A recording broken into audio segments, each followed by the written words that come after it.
Learning to deconstruct the ingredients found in commercial laundry detergents so that you can make your own not only reduces its expense to 70% or more of the store-bought cost, but also reduces your exposure to harsh ingredients and chemicals and allows you to create a greener alternative. And in this video, I'm going to share an easily customizable recipe, tips on ingredients to use, and give you an uncomplicated understanding of how detergent works so that you get consistent results. This detergent is safe for both standard and high efficiency washer machines, as it is a low sudsing formula. Now, full disclosure, while this recipe is definitely greener than what you'll find in commercial detergents, I do use some ingredients that some folks wouldn't consider green, such as scent boosters. But I will share how you can use essential oils as a green alternative. But I am also not gonna lie, a strong scent from hot clothes from the dryer is the motivator that I need to actually fold my laundry.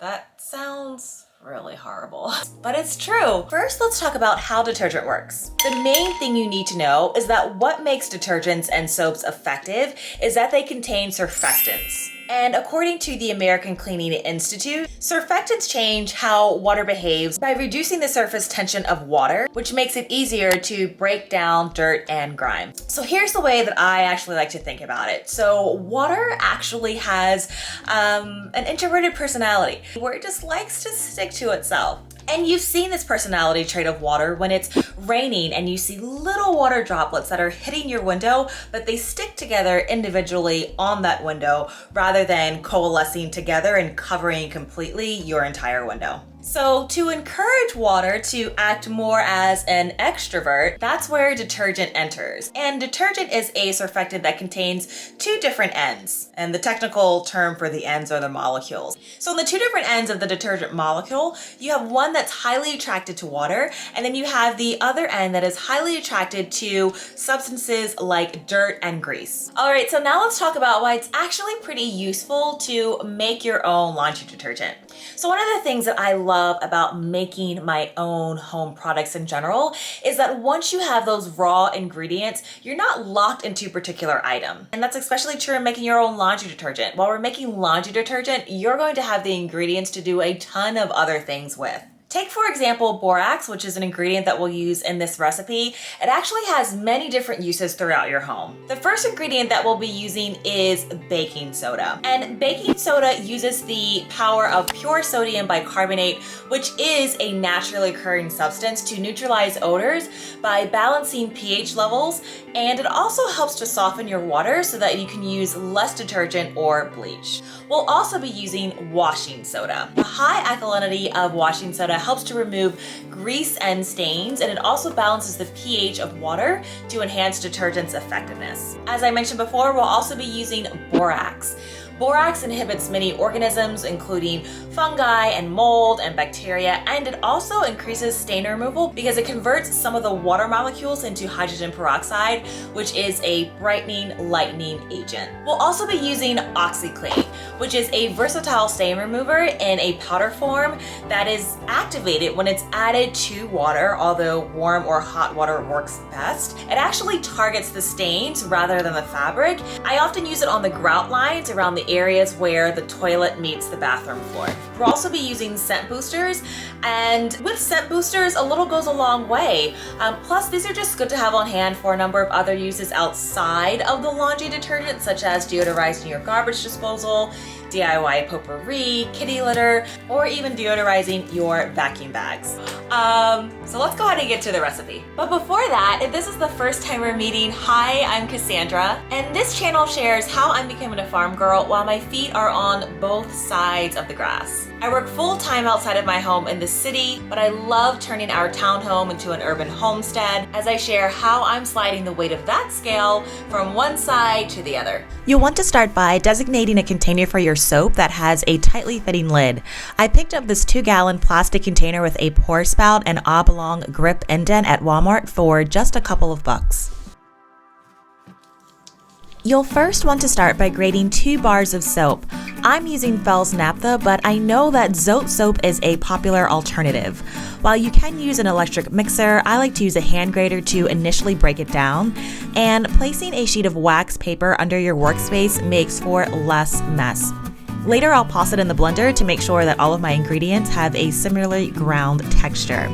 Now, while we're going to make just under 2 gallons, if you're making more or less, the ratio that you'll want to stick to is 2 parts borax, 2 parts washing soda, and 1 part soap flakes. You can make as much as you'd like at once, but just keep the ingredients in this proportion.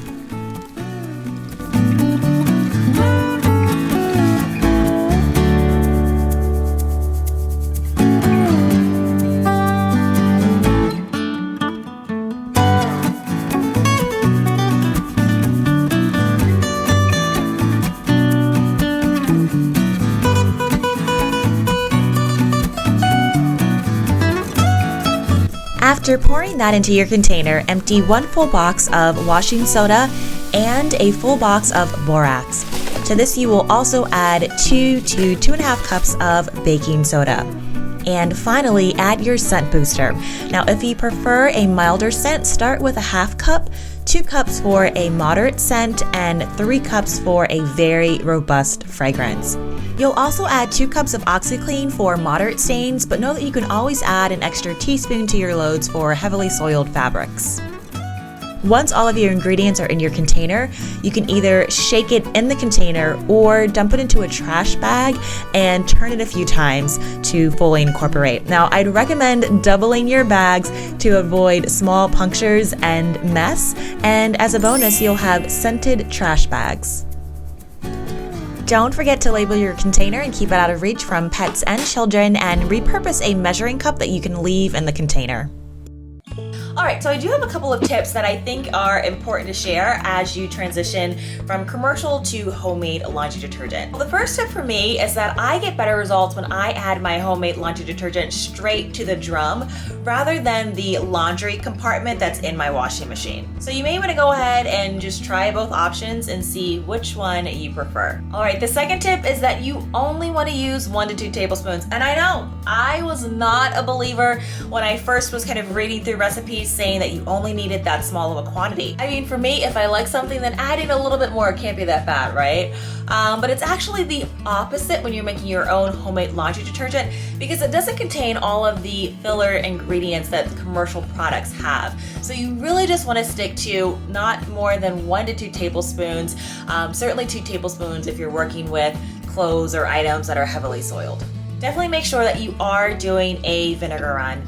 Now, this is something that's important to do to clean out your washer machine, whether or not you're using commercial or a homemade laundry detergent blend.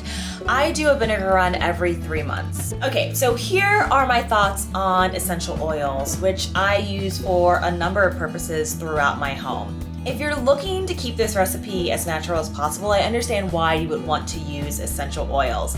However, you have to go into creating your own natural homemade laundry detergent with the understanding that you're really going to need to use a lot of essential oils if you're really looking to have aromatics that stick. And the thing for me is that I do like to buy quality essential oils, but they aren't cheap. So when I'm just using it for the utility of the aromatics, I preferred in this instance to switch that out for scent boosters because it is a cheaper alternative. But if you really want a great scent right out of the dryer, try adding a few droplets to a dryer ball or mixing up a combination of baking soda and Epsom salt and your essential oils right into the dryer as the clothes are drying halfway through. Another tip to remember is that you're not going to see bubbles. So we did not incorporate any ingredients that are going to give this laundry detergent a sudsing effect. But also remember that bubbles are not an indicator of an item being clean. What this does let you know is that this recipe is safe to use in an HE washer machine. To get more tips to create a more sustainable home and life, consider clicking subscribe. I'll see you in my kitchen or garden soon.